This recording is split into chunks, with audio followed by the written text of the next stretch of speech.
हमारा पार्टी का सोच है कि पंक्ति में खड़ा होने वाला आखिरी व्यक्ति, वहां तक हमारा सरकार का बेनिफिट पहुंचना है। हमारा सरकार पिछले 8 साल में हेल्थ सेक्टर को बहुत ही गंभीरतापूर्ण से लेते हुए उन्होंने पूरा का पूरा पैसा हेल्थ सेक्टर के ऊपर लगाया है। ये भी सच्चाई है। आज तेजू में, रोइंग में, नामसाई में और ऐसे बहुत सारे डिस्ट्रिक्ट हेडक्वार्टर में नया हॉस्पिटल बिल्डिंग बनकर तैयार है। हमारे कहना चाहता हूं कि उन्होंने हमारा जो भारतीय जनता पार्टी का सरकार है राज्य में, under the leadership of honourable chief minister Shri Pema Khandu, उसके ऊपर अपना विश्वास जताया और हमारे पार्टी को और हमारे माननीय मुख्यमंत्री जी को तीसरा कार्यकाल पेमा 3 के रूप में लोगों ने एक थंपिंग मेजॉरिटी के साथ जिता के एक अपना आशीर्वाद दिया। 25 जून 2024 को माननीय गवर्नर ने हमारे इस हाउस को एड्रेस किया था और उन्होंने अपने 15 पेज के जो स्पीच है उसमें उन्होंने हमारा जो भी सरकार का कार्यकाल रहा है उसमें जो भी अचीवमेंट्स हमारे सरकार के द्वारा किया गया है और आने वाले 5 साल में जो भी हमारा सरकार का विजन है उसका रूपरेखा उन्होंने उस लेक्चर में लोगों के सामने प्रस्तुत किया है। आज हमारा भारतीय जनता पार्टी का और हमारे माननीय मुख्यमंत्री जी का जो ये सरकार चल रहा है उसका 8 साल कार्यकाल पूरा हो चुका है।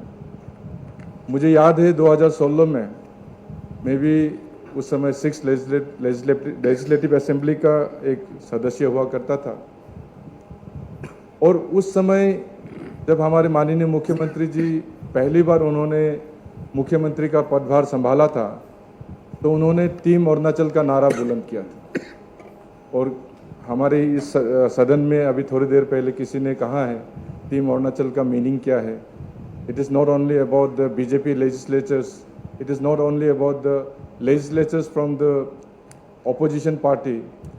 टीम अरुणाचल यानी हमारे राज्य में रहने वाले एक एक लोग इस सरकार का हिस्सा है और हमारा जो भारतीय जनता पार्टी का जो एक फिलोसफी है या आइडियोलॉजी है, सबका साथ सबका विकास, उसी कंसेप्ट के ऊपर इस टीम अरुणाचल का जो कंसेप्ट है हमारे माननीय मुख्यमंत्री जी ने लेते हुए हमारे राज्य के लोगों को आह्वान किया कि हमें एक टीम बन के इस राज्य को प्रगति की राह पे आगे लेके जाना है। माननीय ऑनरेबल गवर्नर ने बहुत ही सुंदर और सरल तरीके से जो आने वाला 5 साल इस सरकार का कैसा रहेगा उसको शुरुआत का जो पहला दिन है हमारे माननीय मुख्यमंत्री जी का सोच, उस सोच को उन्होंने दिखाया है ये कहते हुए कि मुख्यमंत्री बनने के बाद जो पहला दिन उन्होंने ऑफिस एज्यूम किया तो सबसे पहले उन्होंने अंत्योदया के मार्ग पे चलते हुए हमारे जो विडोज हैं, हमारे जो बुजुर्ग हैं हमारे राज्य के, हमारे जो दिव्यांग लोग हैं, उनको बेनिफिट पहुंचाते हुए 100 करोड़ का जो chief minister social security scheme का जो उन्होंने सैंक्शन किया है और इसका बेनिफिट हमारे राज्य में 80,000 से ज़्यादा लोगों को मिलने वाला है। Honorable members, with the permission of the House, I extend the time up to 1 p.m. Carry on. तो ये पहला दिन का जो कार्य है मुझे लगता है कि ये अपने आप में हमारे राज्य के लोगों को दिखाने के लिए काफ़ी है कि आने वाला 5 साल हमारा ये जो सरकार है ये इस सरकार का सोच कैसा रहेगा। मैंने अभी आप लोगों के सामने अंत्योदया का बात बोला। अंत्योदया हमारा पार्टी का फिलोसॉफी है, हमारा पार्टी का सोच है कि पंक्ति में खड़ा होने वाला आखिरी व्यक्ति, वहां तक हमारा सरकार का बेनिफिट पहुंचना है। और जो 100 करोड़ का जो chief minister social security scheme में पहला दिन ऑफिस एज्यूम करते ही उन्होंने जो सैंक्शन किया है, 80,000 लोगों को जो बेनिफिट पहुंचाया है, ये मैं समझता हूं कि बहुत ही एक सराहनीय कदम है। माननीय गवर्नर ने इंफ्रास्ट्रक्चर के बारे में, हमारा जो प्रोग्रेस है उसके बारे में लोगों को बताया है। Health, education, women empowerment, sports, agriculture and digital governance, इन सारे बिंदुओं के ऊपर उन्होंने खास तौर पे हमारे राज्य के लोगों को बताने की कोशिश किया है कि किस तरह हमारे राज्य सरकार ने एक बहुत ही सराहनीय काम किया है। माननीय स्पीकर साहब, हम सब जानते हैं कि हमारे देश को और यूं कहे तो हमारे प्रदेश को भी 60 साल से ज्यादा कांग्रेसियों ने राज किया है और उस 60 इयर्स के कार्यकाल में आप हम सब विटनेस है। हम जानते हैं कि हमारा नॉर्थ ईस्ट का क्या हाल रहा है। उस समय का जो केंद्र सरकार हुआ करता था, उनका नॉर्थ ईस्ट के प्रति सिर्फ एक ही विजन था, लुक ईस्ट पॉलिसी। वो सिर्फ लुक में ही रह गया, कभी जमीनी स्तर पे नॉर्थ ईस्ट में हमें कोई चेंज दिखाई नहीं दिया। लेकिन आज का हकीकत, माननीय स्पीकर साहब, आज का हकीकत यह है कि हमारे भारतीय जनता पार्टी का सरकार चाहे केंद्र में हो चाहे राज्य में हो, आज हमने उस लुक ईस्ट पॉलिसी को एक ईस्ट पॉलिसी में बदल दिया। आज हमारे देश के प्रधानमंत्री, उनका मानना है कि north east will be the engine of growth for the entire nation. आज उनका मानना है कि अगर भारत को विकसित होना है तो उत्तर पूर्व को विकसित होना है, और अगर उत्तर पूर्व को विकसित होना है तो अरुणाचल को विकसित होना है। आज एक जो हमारे दूर दराज के बॉर्डर्स में रहने वाले गांव, उनको जो देखने का नजरिया वो बदल गया है। एक समय में, कांग्रेस के समय में, उस बॉर्डर विलेजेस को the last village of the country बोला जाता था। आज उस सोच को बदल के हमारे भारतीय जनता पार्टी के सरकार, चाहे केंद्र में हो चाहे राज्य में हो, आज उस सोच को बदल के the first village of the country के रूप में उन्होंने उसका नॉमेनक्लेचर को चेंज किया। ये सिर्फ नॉमेनक्लेचर बदलने का बात नहीं है, इसमें सोच, सरकार का सोच भी दिखाई देता है। आज सरकार का सोच ये है कि डेवलपमेंट का जो भी काम देश में होता है, सबसे पहले द फर्स्ट विलेज में होना चाहिए। और हम जानते हैं, क्योंकि हम चारों तरफ से इंटरनेशनल बॉर्डर से घिरे हुए लोग हैं, हमारा राज्य का thousands of kilometre international border share करता है। ऐसे में हम यहाँ के डिफेंस पर्सनल्स के साथ हम लोग मिलके हम लोग बॉर्डर्स को गार्ड करते हैं, लेकिन आप और हम सब जानते हैं कि सिर्फ डिफेंस पर्सनल्स हमारे बॉर्डर्स को गार्ड नहीं कर सकते। हमारे लोकल्स का भी गाँव में रहना, दूर दराज के उन बॉर्डर्स के गाँव में रहना उतना ही जरूरी है जितना हमारे डिफेंस पर्सनल्स का वहाँ रहना जरूरी है। और ऐसे में डेवलपमेंट के अभाव में हमारा जो माइग्रेशन होता था गांवों से, दूर दराज के गांवों से हमारे जो शहर की तरफ, वो चिंता का विषय था। और इस चिंता को हमारे केंद्र सरकार और राज्य सरकार ने भली भांति जाना, समझा, और आज हम रिवर्स माइग्रेशन की बात कर रहे हैं। जिस इंफ्रास्ट्रक्चर का बात ऑनरेबल गवर्नर साहब ने इस सदन में कहा है, वो आज हकीकत में हमें प्रैक्टिकली दिखाई दे रहा है। आज बॉर्डर्स तक डबल लेनिंग ऑफ रोड का काम चल रहा है। 60 साल में जो काम नहीं हुआ, वो पिछले 10-15 साल में हमें देखने को मिल रहा है। पहले का कांग्रेस का सरकार सोचता था कि अगर हम बॉर्डर तक रास्ता अच्छा बनाएंगे तो दुश्मन जल्दी घुस के आ जाएगा। आज का सोच बदल गया है। आज का सोच ये है कि अगर हम बॉर्डर तक अच्छा रास्ता बनाएंगे तो हमारा डिफेंस पर्सनल अपना जो भी साजो सामान है उसके साथ तुरंत बॉर्डर में पहुंच पाएंगे। आज का सोच ये है कि अगर हम बॉर्डर में इंफ्रास्ट्रक्चर का डेवलपमेंट करेंगे तो हमारे गांव के लोग वहां से माइग्रेट होकर टाउन की ओर नहीं आएंगे, बल्कि उल्टा टाउन में रहने वाले लोग गांव की ओर जाएंगे। और इसी सोच के साथ आज वाइब्रेंट विलेज प्रोग्राम का पिछले साल हमारे ही राज्य किबिथु से union home minister Amit Shah ji ने इसका उद्घाटन किया है और आज उसका फायदा सबसे ज्यादा हमारे राज्य अरुणाचल को मिल रहा है। आज का हकीकत यह है कि इंफ्रास्ट्रक्चर के सेक्टर में हमारे राज्य में अगर हम पिछले 8 साल की बात करें तो हमारा जो नेशनल हाईवे है, हमारा जो स्टेट हाईवे है या हमारे गांवों तक पहुंचने वाला प्रधानमंत्री ग्रामीण सड़क योजना के द्वारा बनाया गया जो रास्ता है उसमें उसकी संख्या में बहुत ज्यादा वृद्धि हुआ है। आज का हकीकत यह है कि हमारे राज्य में 8 साल पहले तक जब एक एयरपोर्ट तक नहीं था, आज हमारा फर्स्ट ग्रीनफील्ड एयरपोर्ट होलोंगी में बन के तैयार है, जिसके द्वारा हमारे राज्य के लोग हमारे देश के अनेकों भाग से डायरेक्ट जुड़े हुए हैं। आज का हकीकत यह है कि तेजू में, पासीघाट में, जीरो में, मेचुका में हमारा एयरपोर्ट फंक्शनल हो चुका है। हमारे वहाँ पे मैं अगर तेजू की बात करूं या पासीघाट की बात करूं तो हमारा तेजू पासीघाट से हम लोग डायरेक्ट गुवाहाटी से कनेक्टेड थे। हाँ, लेकिन ये दुर्भाग्यपूर्ण बात है कि पिछले कुछ महीनों में ये सर्विस जो फ्लाईबिग एयरलाइंस के द्वारा चलाया जा रहा था वो किसी फ्लाईबिग के निजी कारणों के कारण से वो बंद हो गया। लेकिन उसमें एक खुशी की बात भी है जो मैं इस सदन के साथ शेयर करना चाहूँगा विथ योर ड्यू परमिशन। कल ही हमारे माननीय member of parliament Shri Tapir Gao ji के द्वारा एक लेटर मुझे भेजा गया था।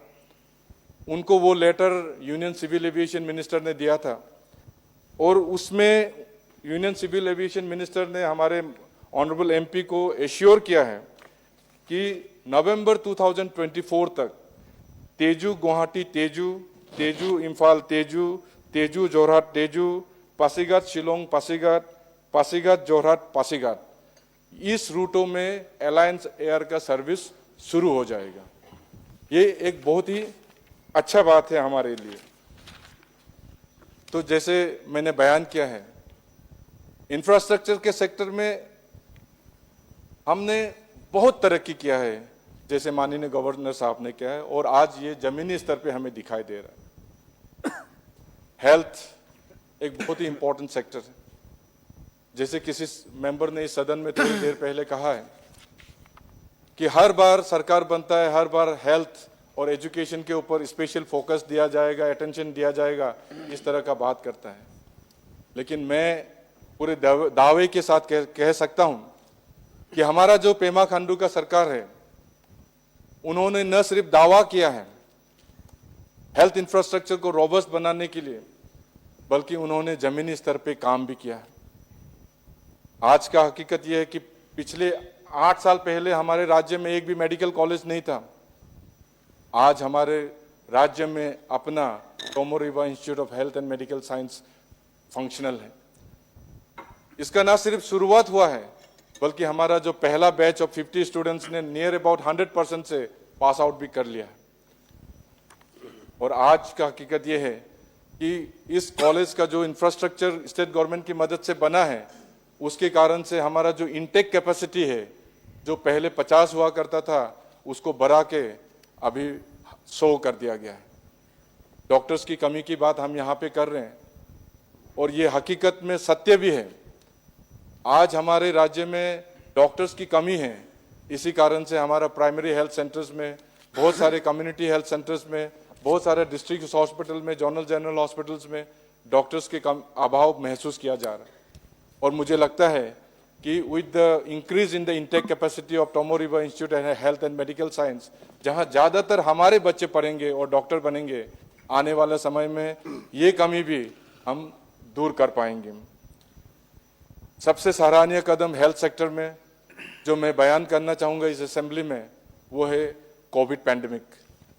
कोविड पैंडेमिक जिसने पूरे दुनिया में हाहाकार मचाया, डेवलप नेशंस को भी उन्होंने हिला के रख दिया। ऐसे में हमारा राज्य सरकार ने बहुत ही एफिशिएंटली इस कोविड पैंडेमिक को हैंडल किया। हमारा जो मोर्टेलिटी रेट है, यानी मरने की जो संख्या है, मुझे लगता है कि वो बहुत ही मिनिमम रहा है। अगर हम हमारे देश का आंकड़ा का बात करें तो उस आंकड़े से भी बहुत कम आंकड़ा जो हमारा राज्य का जो मोर्टेलिटी रेट रहा है, और इसका पूरा श्रेय हमारा राज्य सरकार का इफेक्टिव कोविड मैनेजमेंट को जाता है। हमारा सरकार पिछले 8 साल में हेल्थ सेक्टर को बहुत ही गंभीरतापूर्ण से लेते हुए उन्होंने पूरा का पूरा पैसा हेल्थ सेक्टर के ऊपर लगाया है, ये भी सच्चाई है। आज तेजू में, रोइंग में, नामसाई में और ऐसे बहुत सारे डिस्ट्रिक्ट हेडक्वार्टर में नया हॉस्पिटल बिल्डिंग बन के तैयार है। हमारे हॉस्पिटल्स में ऑक्सीजन प्लांट बन के तैयार है। जहां कभी आईसीयू का सपना लोग नहीं देखते थे, वहां आईसीयू बन के तैयार है। बहुत सारा डिस्ट्रिक्ट हॉस्पिटल में, जोनल जनरल हॉस्पिटल्स में आज हमारा किडनी का ये चल रहा है, डायलिसिस, सॉरी, डॉक्टर होते हुए कभी कभी भूल जाता है, डायलिसिस सेंटर चल रहा है, जिसके कारण हमारे राज्य के बहुत सारे लोगों को फायदा मिल रहा है। और ये हमारे राज्य सरकार का देन है। अभी किसी ने थोड़ी देर पहले कहा है कि कैंसर हॉस्पिटल का एस्टेब्लिशमेंट होने जा रहा है। ये 76 बेडेड कैंसर हॉस्पिटल, मुझे लगता है कि ये आने वाले समय में एक मील का पत्थर साबित होगा। हम सब जानते हैं, अगर हम कैंसर के आंकड़े की बात करें तो कैंसर का जो इंसिडेंस रेट है या कैंसर का नंबर ऑफ पेशेंट्स, इसमें वृद्धि साल दर साल हमें देखने को मिल रहा है। With the changing lifestyle, with the insecticides being used in the vegetables, probably these are the reasons। हमारे यहाँ पे स्मोक फूड खाने का काफी चलन है। तो ये सब कार्सिनोजेनिक एजेंट्स, ये हमारे cancer, number of cancer patients को बढ़ा रहा है। और ऐसे में हमारे जब कैंसर से पीड़ित जो पेशेंट्स है या पेशेंट के रिलेटिव्स है, उनको काफी तकलीफ होता है जब हम अपना कैंसर पेशेंट्स को सुविधा के अभाव के कारण हम बाहर भेज देते हैं। लेकिन मैं धन्यवाद देना चाहूंगा माननीय मुख्यमंत्री जी का कि उन्होंने चीफ मिनिस्टर कीमोथेरेपी स्कीम का एक शुरुआत किया। हमारे राज्य के लोग आज अगर ट्रिम्स में जाके कैंसर का ट्रीटमेंट लेते हैं तो उन्हें 5 लाख तक का उनको बेनिफिट फ्री में मिलता है। उसी तरह से chief minister renal transplant scheme, जिसमें 10 लाख तक का बेनिफिट हमारे पेशेंट्स को मिलता है जब वो किडनी ट्रांसप्लांट के लिए जाते हैं। तो ये हमारे सरकार का सोच का नतीजा है। चीफ मिनिस्टर आरोग्य अरुणाचल योजना, इसके बारे में अगर हेल्थ के डिस्कशन में मैं आपको नहीं बोलूंगा तो मुझे लगता है कि ये हमारा सरकार के साथ या हमारे माननीय मुख्यमंत्री जी के साथ नाइंसाफी होगी। 2017 में मुझे भी उस समय कैबिनेट मिनिस्टर बनने का सौभाग्य प्राप्त हुआ था। उससे पहले अरुणाचल में एक हेल्थ इंश्योरेंस स्कीम चलता था, Arunachal Pradesh chief minister universal health insurance scheme. वो स्कीम लॉन्च तो किया गया था, लेकिन उसमें इतना सारा कमियां था कि लॉन्च करने के 1-1.5 साल के अंदर ही वो कोलैप्स कर गया।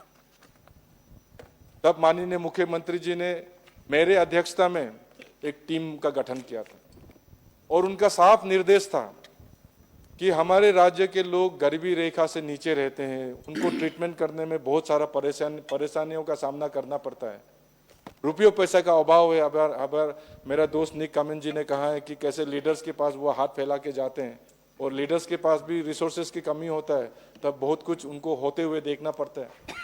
तो ऐसे में माननीय मुख्यमंत्री जी का क्लियर दिशा निर्देश था कि ये जो इंश्योरेंस स्कीम है इसको हमें रिव्यू करना है, एक नया नाम के साथ इसको दोबारा लॉन्च करना है और इसको इतना रोबस्ट बनाना है कि ये आने वाले समय में ये कोलैप्स ना हो।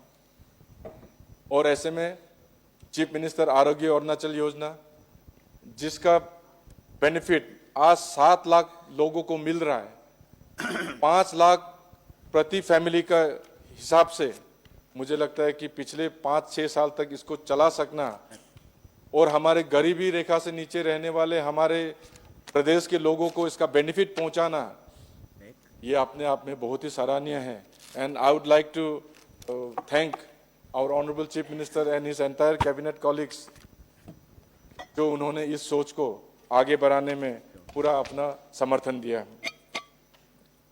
आज हम 21वीं सदी में हैं।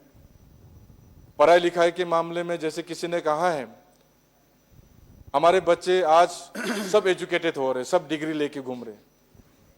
हम कभी कहानी सुनते थे कि एक समय में 1970s, प्रोबेबली 1970s और 80s में सरकार जो है ग्रेजुएट्स को ढूंढ के घूमता था नौकरी देने के लिए। लेकिन आज का हकीकत यह है कि हमारे पास ग्रेजुएट्स थाउजेंड्स के नंबर पे है, शायद लैक्स में भी हो सकता है, I don't have the exact figure. और आज का हकीकत यह है कि हमारे ग्रेजुएट्स जो है अनएम्प्लॉयड होके घूम रहे हैं। आज का बर्निंग इशू, कहीं भी आप जाके बात करो अनएम्प्लॉयमेंट ही के बारे में ही बात होता है। तो ऐसे में स्किल डेवलपमेंट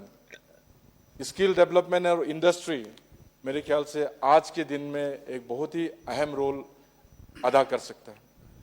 और स्किल डेवलपमेंट के क्षेत्र में ही जो SEE का, ट्रिनिटी का जो संकल्प हमारे राज्य सरकार ने पहला कैबिनेट में लिया है, 100 दिन के अंदर उन्होंने जो कर दिखाने का जो ठाना है, मुझे लगता है कि अपने आप में बहुत सराहनीय है। स्किल डेवलपमेंट, एंटरप्रेन्योरशिप और एम्प्लॉयमेंट, 25,000 अनएम्प्लॉयड यूथ्स को या तो डायरेक्ट एम्प्लॉयमेंट देना या सेल्फ एम्प्लॉयड बनाना 5 साल के अंदर, मुझे लगता है कि ये एक बहुत ही पॉजिटिव सोच है। और स्किल डेवलपमेंट की जब हम बात करते हैं तो स्किल डेवलपमेंट और इंडस्ट्री, मुझे लगता है कि अपने आप में ये एक ही सब्जेक्ट के दो अलग अलग विषय हैं। इवन हम हाइड्रो पावर के भी अगर बात करें, जहां हाइड्रो पावर पोटेंशियल की बात कर रहे हैं, हाइड्रो पावर पोटेंशियल रेवेन्यू वो एक अलग पार्ट है, लेकिन हाइड्रो पावर स्टेशंस में जो कामकाजी लोग हैं, जो जिस तरह का टेक्निकल मैन पावर का जरूरत होगा, मुझे लगता है कि उसमें ये स्किल डेवलपमेंट अपना रोल कर सकता है। तो इंडस्ट्रियल रिवोल्यूशन आज का जरूरत है और इसी के चलते हमें सदन को ये कहते हुए बहुत खुशी हो रहा है कि उन्नति 2024, जिसका बयान कुछ मेंबर्स ने यहाँ का किया है, उन्नति 2024 जिसका उद्घाटन या जिसका उद्घाटन भी मार्च 2024 में हमारे माननीय प्राइम मिनिस्टर के द्वारा अरुणाचल से ही किया गया था। उसका पहला जो मीटिंग या कनक्लेव वो भी हमारे ही ईटानगर में कुछ दिन पहले किया गया था। और उस मीटिंग को अटेंड करने के लिए union commerce and industry minister Piyush Goyal ji खुद आए थे, जहां पे हमारे नॉर्थ ईस्ट के बहुत सारे इंडस्ट्रियलिस्ट, चाहे वो आसाम से हो, अरुणाचल के हो, मणिपुर के हो, नागालैंड के हो, उन लोगों ने आके हिस्सा लिया। और मैं इस सदन के जरिए से हमारे राज्य के जितने भी बिजनेसमैन है, एंटरप्रेन्योर्स हैं, उनसे भी निवेदन करूंगा कि इस उन्नति 2024 के बारे में अच्छा से आप लोग जानकारी लें। मैं संक्षेप में आपको यही कहना चाहूंगा कि उन्नति 2024 सिर्फ और सिर्फ हमारे नॉर्थ ईस्ट के इंडस्ट्रियलाइजेशन एंड इन्वेस्टमेंट को बूस्ट करने के लिए हमारे केंद्र सरकार ने बनाया है। इसमें 10,000 करोड़ का धनराशि रखा गया है और उस 10,000 करोड़ में 900 करोड़ से कुछ अधिक मात्रा का जो रकम है सिर्फ अरुणाचल के लिए रखा गया है। बहुत सारा सब्सिडी इसमें दिया जा रहा है।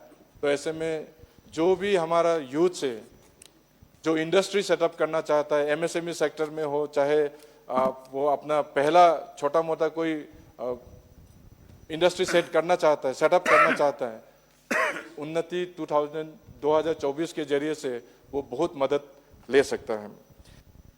जैसे मैंने कहा है, industrial revolution is the need of the hour. Industrial revolution अगर हम हमारे राज्य में लाते हैं तो उससे न सिर्फ हमारे राज्य को राज्य के एक्सचेकर में हमारा धनराशि आएगा, बल्कि हमारे जो अनएम्प्लॉयड यूथ है उनको एम्प्लॉयमेंट देने का हमारा जरिया भी बनेगा। तो मैं जो हमारा सरकार ने new industrial policy, framing of new industrial policy का जो घोषणा किया है, ताकि उन्नति 2024 में हम भी कन्वर्ज होके, हम भी उसको साथ लेके अपना इंडस्ट्रियल पॉलिसी को चला सके, इसका जो उन्होंने यहाँ पे